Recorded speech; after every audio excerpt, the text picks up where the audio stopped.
नमस्कार दोस्तों, this side RJ. आप मुझे देख रहे हैं जीनियस विद्यार्थी यूट्यूब चैनल पर।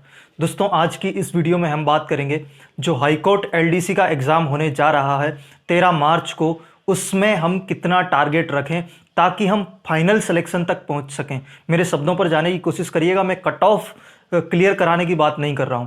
Cut off expected cut off या फिर उतना नंबर मैं आपको नहीं बताने जा रहा जिससे आपकी कट ऑफ क्लियर होगी, बल्कि मैं वो नंबर आपको बताने जा रहा हूं जहां से हम फाइनल सिलेक्शन ले सकें। तो वीडियो को स्टार्ट करते हैं। दोस्तों, मैं सबसे पहले एक बार थोड़ा सा आपको बता देता हूं कि जो पेपर होगा, पेपर आपका 300 नंबर का होने जा रहा है और उसके बाद में टाइपिंग होनी है। 100 नंबर की टाइपिंग होगी। ठीक है, इन दोनों को मिलाकर के आपकी मेरिट बनने वाली है, यानी कि 400 नंबर में से आपकी मेरिट बनेगी। दोनों के मार्क्स मेरिट में काउंट होने हैं। ठीक है, पहले पेपर में आपको 3 सब्जेक्ट देखने को मिलेंगे, हिंदी, इंग्लिश और जीके। ठीक है, अब सबसे पहले हम थोड़ी सी बात कर लेते हैं प्रीवियस ईयर कट ऑफ के ऊपर। प्रीवियस ईयर कट ऑफ जो रही थी वो 160 मार्क्स थी out of 200। General male candidate की बात कर रहा हूं मैं। 200 में से 163 नंबर कट ऑफ रही थी। कहीं ना कहीं हम कह सकते हैं कि 81% के आसपास, 81-82% के आसपास कट ऑफ रही है। ठीक है, लेकिन ये कट ऑफ थी जिसमें ओनली 2 सब्जेक्ट थे, हिंदी और इंग्लिश।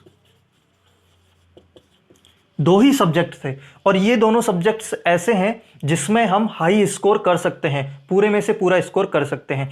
लेकिन इस बार एक नया सब्जेक्ट जोड़ दिया गया है इनके साथ, जो है जीके। तो इस तरह से ये 100 नंबर का 300 नंबर का पेपर होना है। तो कहीं ना कहीं हम ये कह सकते हैं कि ये जो सब्जेक्ट है इसमें हम हाई स्कोर यानी कि पूरे में से पूरा स्कोर नहीं कर सकते हैं, लेकिन फिर भी हम कट ऑफ देखने की कोशिश करते हैं कि इस बार कितना रह सकता है। दोस्त, हम हाई स्कोर जीके में नहीं कर सकते, लेकिन 2017 के अंदर हाईकोर्ट एलडीसी का जो एग्ज़ाम हुआ है और अब जो 2022 में एग्ज़ाम होने जा रहा है उसमें लगभग 5 साल का डिफरेंस है। 5 साल का डिफरेंस है और उस टाइम पर लोगों के पास, जो गांव ढाणियों में रहते हैं, उनके पास रिसोर्सेज इतना पढ़ने के लिए नहीं हुआ करते थे। लेकिन आजकल आपके पास रिसोर्सेज की कमी नहीं है। तो ऐसा नहीं है कि जीके जोड़ दिया गया है उसके अंदर हम हाई स्कोर नहीं कर सकते हैं तो कट ऑफ कम रह जाएगी, ऐसा बिल्कुल नहीं होने वाला है।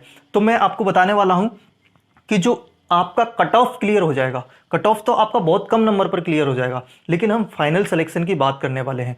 पिछली बार के अकॉर्डिंग उसी पेपर को, उसी लेवल को आधार मानते हुए हम एक नंबर डिसाइड करने वाले हैं, क्योंकि पिछला पेपर भी हाईकोर्ट ने खुद ने करवाया था और इस बार भी हाईकोर्ट खुद ही करवाने जा रहा है। तो दोस्तों, हम फाइनल सिलेक्शन हमारा हो सकता है लगभग 85% के ऊपर। 85% अगर आप 400 में से बना लेते हैं तो आपका फाइनल सिलेक्शन हो जाएगा। ठीक है, ये दोनों में से मिला के है। 85% का मतलब होता है 400 का 340 नंबर। अगर आप 340 नंबर दोनों में मिला के ले आते हो तो आपका फाइनल सिलेक्शन हो जाएगा। ये मैं कैटेगरी की बात नहीं कर रहा हूँ, ये जनरल मेल कैंडिडेट है। अगर यहाँ से थोड़ी सी, अगर आपकी किसी कैटेगरी में आते हो SC ST EWS, तो यहाँ से 5-10 नंबर कम कर लेना, इतना ज़्यादा डिफरेंस नहीं आएगा कैटेगरी में भी। तो 5-10 नंबर आप कम कर लीजिएगा आपके अकॉर्डिंग। ठीक है, यानी कि 85% है तो कैटेगरी 80% लेकर के चल सकते हैं। ये मैं फाइनल सिलेक्शन की बात कर रहा हूँ। अभी आप कमेंट में बोलना स्टार्ट कर सकते हो कि यार इतनी कट ऑफ थोड़ी ना जाएगी, इतनी हाई कट ऑफ थोड़ी ना रहेगी, जीके भी है।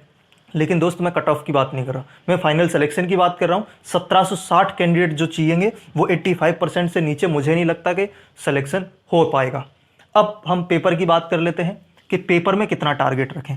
340 नंबर की हमने बात करी है कि 340 नंबर अगर आप लेकर के आ जाते हो तो आपका सिलेक्शन फाइनल श्योर हो सकता है 99%। अब इन 340 नंबर को आप किसी भी तरह से डिवाइड कर सकते हो। अगर आपको लगता है कि आपकी टाइपिंग अच्छी है, आप 100 नंबर टाइपिंग में ले आओगे। अगर आप 100 नंबर टाइपिंग में ले आओगे तो बाकी का 240 नंबर आप पेपर में लेके आ जाओ। 240 नंबर पेपर में लेके आ जाओ। ठीक है, तो आपका सिलेक्शन हो जाएगा। अगर आपको लगता है कि टाइपिंग अच्छी नहीं है, आप 90 मार्क्स टाइपिंग में लेके आ सकते हो, तो आपका बचा हुआ कितना है, 250 नंबर आप पेपर में लेके आ जाओ। ठीक है, मैं एक नंबर नहीं दे रहा आपको कि 300 में से आप 250 ले आओगे तो आप पास हो जाओगे, ये हो जाओगे। मैंने आपको फाइनल सिलेक्शन के लिए ये नंबर बता दिया है। अब आप इसको किसी भी तरीके से डिवाइड कर लो। ठीक है, अगर आपको लगता है कि मेरी तो टाइपिंग बहुत खराब है, मैं ओनली 60 मार्क्स ले सकता हूं टाइपिंग में, 100 में से ओनली 60 मार्क्स ले सकता हूं, मैं टाइम भी नहीं दे पाऊंगा, अगर आप ओनली 60 मार्क्स ले सकते हो तो आपको 340 नंबर लाने के लिए फिर 280 नंबर लाने पड़ेंगे इधर पेपर में, 300 में से 280 नंबर। तो इस तरीके से आपको कैसे भी करके 340 तक अगर आप पहुंच जाते हो तो ये 100% सेफ स्कोर हम इसको कह सकते हैं। ठीक है, मैंने आपको आकर के कोई भी ऐसे हवा में कोई भी नंबर नहीं बता दिया है कि यहाँ से आप 250 नंबर लेके आ जाओ, 220 नंबर लेके आ जाओ। मैंने फाइनल सिलेक्शन की बात की है ताकि आप वो नंबर लेकर के चलें। अगर आप टाइपिंग में 60 नंबर मानते हो तो यहाँ पर 280 नंबर लेके आओ, फिर आप तभी ना आप जाकर के एक वो बैलेंस जो 340 नंबर का है वो हम अचीव कर पाएंगे। क्योंकि अभी जिस तरीके से ये पेपर पिछला वाला आया है उसी को हम आधार मान रहे हैं, क्योंकि पेपर पिछला वाला जो था उसमें हिंदी इंग्लिश बहुत ईजी थे। अगर उसी तरीके का पेपर डाल दिया तो कहीं ना कहीं बहुत सारे लोग होंगे, बहुत सारे स्टूडेंट्स ऐसे होंगे जो फुल मार्क्स हिंदी और इंग्लिश में गेन कर लेंगे। उसके बाद में उनका रहेगा जीके में मार्क्स गेन करना, नेगेटिव मार्किंग है नहीं। तो कहीं ना कहीं इस तरीके से ये कट ऑफ थोड़ी सी हाई हमें देखने को मिल सकती है। लेकिन वही बात है कि अगर आपकी टाइपिंग अच्छी है, थोड़ा सा इधर कम स्कोर भी करते हो तब भी आपको कोई दिक्कत नहीं होने वाली। अगर आप, मैंने बताया ना कि 100 मार्क्स अगर आप टाइपिंग में ले सकते हो, आपको लग रहा है कि अभी आपकी तैयारी अच्छी नहीं है, मैं इतना स्कोर नहीं कर सकता हूँ, तो कोई बात नहीं, एग्जाम तो आप फिर भी दे करके आइए और 230 240 तक आप स्टैंड करिए एग्जाम के अंदर और 100 नंबर आप टाइपिंग में लेके आ जाओ, 340 आपके ऐसे हो जाएंगे। ठीक है, आपको कैसे भी करके 330 340 नंबर तक पहुंचना ही पहुंचना है, जिससे क्या होगा कि आपकी जो 80% से ऊपर 83 85% जो हम सेफ स्कोर मान रहे हैं उस तक अगर हम पहुंच जाते हैं तो कहीं ना कहीं हमारा सिलेक्शन जो है बिल्कुल श्योर सिलेक्शन उसको हम मान सकते हैं। और पेपर के होने के बाद पेपर का लेवल किस तरीके का रहा है, क्या डिफ़िकल्टी लेवल रहा है, उस पर भी हम बात करेंगे, लेकिन वो पेपर होने के बाद ही कर सकते हैं। उसके बाद में हम एक एक्सपेक्टेड कट ऑफ पर भी बात कर लेंगे कि कितनी रह सकती है। लेकिन उससे पहले हम ये टारगेट हमें ये लेकर के चलना ही होगा। अगर इससे कम टारगेट अगर आप रखते हो तो कहीं ना कहीं थोड़ी सी दिक्कत महसूस हो सकती है, क्योंकि आपको पता है कि जितना हम टारगेट सोच करके चलते हैं उतना तो हम कभी भी अचीव करते ही नहीं हैं। जैसे अगर कोई 9 मंजिला बिल्डिंग है, अगर आप उस पर पत्थर फेंकने की कोशिश करोगे तो वो पूरे 9वीं मंजिल पर नहीं पहुंचती है ना। वो पत्थर हो सकता है कि 6ठी मंजिल पर रुक जाए, 7वीं मंजिल पर रुक जाए, 8वीं मंजिल पर रुक जाए।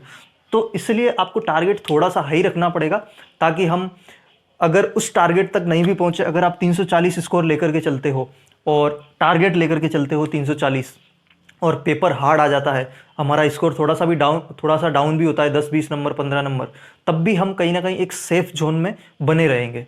ऐसा नहीं होगा कि यार हमने पहले टारगेट भी थोड़ा सा कम बना रखा था, पेपर भी टफ आ गया, हम और डाउन आ गए तो फिर बिल्कुल मेरिट से बाहर हो जाएं, मेरिट से क्या कट ऑफ से बाहर हो जाएं, कट ऑफ वाली लिस्ट में ही हम ना आए।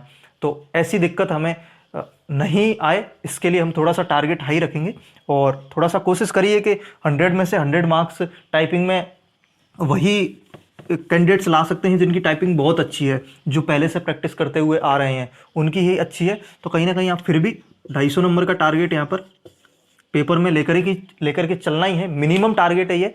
इससे नीचे मुझे नहीं लगता कि फाइनल सिलेक्शन तक आप जा पाओगे किसी भी हालत में, क्योंकि फिर उसके बाद में टाइपिंग पर लोड पड़ जाएगा। तो टाइपिंग पर आप थोड़ा सा प्रेशर कम पड़ने दें, तो उसके लिए अच्छा है ना कि इधर आप थोड़ा सा अच्छा स्कोर कर लो, 250 260 70 तक, जितना हम मैक्स टू मैक्स कर सकते हैं उतना। ठीक है, तो आप इस चैनल पर अगर नए हो तो चैनल को सब्सक्राइब जरूर करिएगा। वीडियो पसंद आए वीडियो को लाइक जरूर करिए, क्योंकि मैं इसी तरीके की कॉम्पिटिटिव एग्जाम से रिलेटेड वीडियोस इस चैनल पर रेगुलर अपडेट करता रहता हूं। लेकिन वो वीडियोस आपको तभी मिलेगी जब आप चैनल सब्सक्राइब करके बेल आइकन ऑन करके जाओगे। तब जो भी आपके सुझाव या सजेशंस हैं कमेंट बॉक्स में रख दीजिए और मैं मिलता हूँ आपसे अगली वीडियो में। Thank you so much.